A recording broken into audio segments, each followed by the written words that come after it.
हो रहा था? इधर को इन्फेक्शन था। इन्फेक्शन ठीक हो गया? हाँ। कितने दिनों में ठीक हो गया? 1 महीने में। और बच्चा ऐसा था कि चल नहीं पाता था, फिर नहीं पाता था, और 11 साल का था और 9 साल से इसको बीमारी थी और हर जगह ले जाते थे, नॉर्मल रिपोर्ट आती थी, कहीं भी दिखाते थे। हम लोग परेशान हो चुके थे, सभी घर वाले। राष्ट्र बनेगा और बहुत सुंदर होगा सब कुछ, और लोगों की आंखें धीरे धीरे खुलेंगी। अब ये है कि अलग को जगाने वाले भगवान आए हैं। नमस्कार, मेरा नाम है अर्जुन गुप्ता और आप देख रहे हैं समाचार हाईवे। अभी मैं फ़िलहाल दिल्ली के रोहिणी पार्क के ठीक सामने खड़ा हूं और देख सकते हैं कि मेरे पीछे जो है बागेश्वर सरकार के समर्थन में जो है एक धरना प्रदर्शन किया जा रहा है। बागेश्वर धाम के बारे में आपको क्या जानकारी है? वो अच्छे भी है और कहते हैं भला करते हैं, और गरीब बच्चों का क्या शादियाँ करते हैं। गरीब बच्चे को शादियाँ करते हैं। हाँ। तो तुम बागेश्वर सरकार को कब से जानते हो? 1 साल हो गया। 1 साल। कैसे मतलब जानने लगा? मेरे अर्जी लगी थी, मेरे को बीमारी थी, फिर ठीक हो गया था उधर से। क्या हो रहा था? इधर को इन्फेक्शन था। इन्फेक्शन ठीक हो गया? हाँ। कितने दिनों में ठीक हो गया? 1 महीने में। और कितनी पुरानी बीमारी थी? बहुत पुरानी थी वो। तो ये बच्चे जो है बोल रहे हैं कि मेरी बीमारी जो है उनके कृपा से जो है ठीक हुआ है। तो ये बच्चे हैं, ये तो झूठ नहीं बोल सकते हैं। बाकी यहाँ पे बहुत सारे लोग हैं, उनसे भी जानकारी प्राप्त करेंगे। आते और पर्चे में सारी चीजें लिखते सकते हैं। वो लिखते हो सही रहते हैं? हाँ। सही रहते हैं? हाँ, सारी चीज सत्य होती है। आपकी कभी अर्जी लगी? नहीं, अर्जी तो नहीं लगी, लेकिन पर देखा है और देखने में ऐसा लगता है कि जैसे एकदम सब सत्य ही है।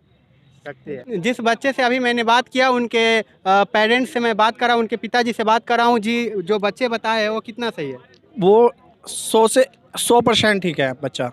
और बच्चा ऐसा था कि चल नहीं पाता था, फिर नहीं पाता था, और 11 साल का था और 9 साल से इसको बीमारी थी और हर जगह ले जाते थे, नॉर्मल रिपोर्ट आती थी, कहीं भी दिखाते थे। हम लोग परेशान हो चुके थे, सभी घर वाले।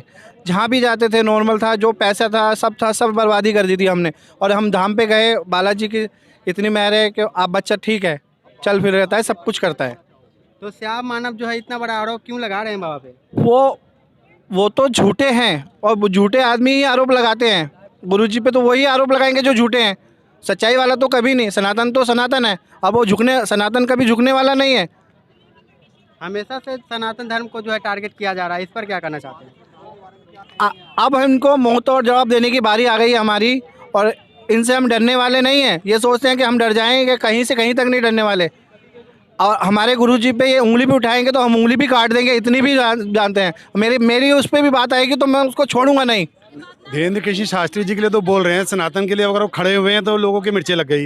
लेकिन एक बात बताइए, यहाँ पर दिल्ली सरकार के मुख्यमंत्री ने मौलवियों की तनख्वाह बांट दी। 40,000 रुपये इनकी सबकी तनख्वाह हर महीने का मासिक वेतन बना दिया। मंदिरों के पंडितों को क्यों नहीं दिया? मंदिर और गुरुद्वारे में क्यों नहीं दिया?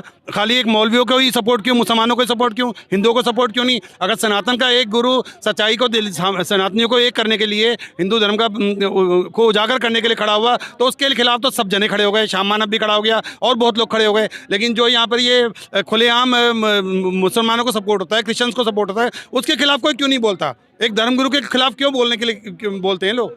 ये अपना ये चीज़ है ना कि सनातन को तोड़ना चाहते हैं लोग। सोचते हैं कि सनातन आगे ना बढ़े, लेकिन सनातन इतना आगे बढ़ चुका है, सनातनियों की आंखें खुल रही हैं, सनातन को कोई नहीं झुका पाए। तो भगवान तो शुरू से ही है, जब से भगवान ने ही धरती बनाई है। अगर वो भगवान से हमें जोड़ रहे हैं, भगवान से गुरु ही जोड़ते हैं, डायरेक्ट कोई नहीं जुड़ सकता। जब तक गुरु नहीं होंगे तो हम भगवान से कैसे मिलेंगे? परमात्मा से जुड़ने के लिए गुरु की जरूरत तो है ही। सनातनी पे हमेशा क्यों सवाल उठता है? सनातनी में सवाल इसलिए उठता है, अब ये तो लोगों की सोच है, लोगों ने एक धारणा बना ली है ज़बरदस्ती की बात करने के लिए। बाकी सनातनियों पे अब ऐसा कुछ नहीं। हम भी सनातनी हैं, हम तो सनातनी पे आप नहीं उठाते। सनातन धर्म से ही सारे धर्म बने हैं। आप ये बताओ, जैन धर्म बना तो महावीर जी थे, वो भी हिंदू धर्म में ही थे। सरदारों का वो बना, वो भी पहले हिंदू ही थे। कौन सा ऐसा धर्म है जो डायरेक्ट अपने वो सनातन धर्म से ही सारे धर्म बने हैं? कुछ दिनों पहले की बात है, एक महिला जो है मुस्लिम थी और वो धर्म परिवर्तन की है और बाबा के शरण में आके गिर गए हैं। तो उस पर क्या कहना चाहते हैं? उस पर वो उसकी इच्छा है। अगर कोई इंसान उसकी आंखें खुल रही हैं, उसके अंदर की आत्मा आवाज़ लगा रही है और वो अपनी इच्छा से कुछ करना चाहता है, तो उसको हम थोड़ा ना रोकेंगे उसको। या कोई थोड़ा ना रोक रहा है, या बाबा जी थोड़ा से बुलाने गए, या सनातन धर्म ने थोड़ा कहा है कि तुम अपने जो है धर्म को परिवर्तन करो, या हम उसको कह रहे हैं कि तुम परिवर्तन करो। उसकी अगर लॉ भगवान से लगी है तो ठीक है। सारे धर्म तो बाद में आए हैं। क्या ऐसे ही और भी लोग आते रहेंगे सनातन? आएंगे, धीरे धीरे सब आएंगे, धीरे धीरे सबकी आंखें खुलेंगी और एक दिन ऐसा होगा कि हिंदू राष्ट्र बनेगा और बहुत सुंदर होगा सब कुछ और लोगों की आंखें धीरे धीरे खुलेंगी। अब ये है कि अलग को जगाने वाले भगवान आए हैं और धीरे धीरे हम सब उनके साथ हैं और हमेशा उनके साथ रहेंगे। और जनातन का इससे बड़ा विरोध करने वाला एक दिन इतना पछताएगा कि खुद उसको शर्म महसूस होगी कि हमने किन के लिए क्या शब्द बोले थे। सब सनातन धर्म से ही धर्म निकले हैं। अब सब अपने अपने धर्म की जय जयकार कर रहे हैं, पर सबसे जो ऊपर है वो सनातन धर्म ही है।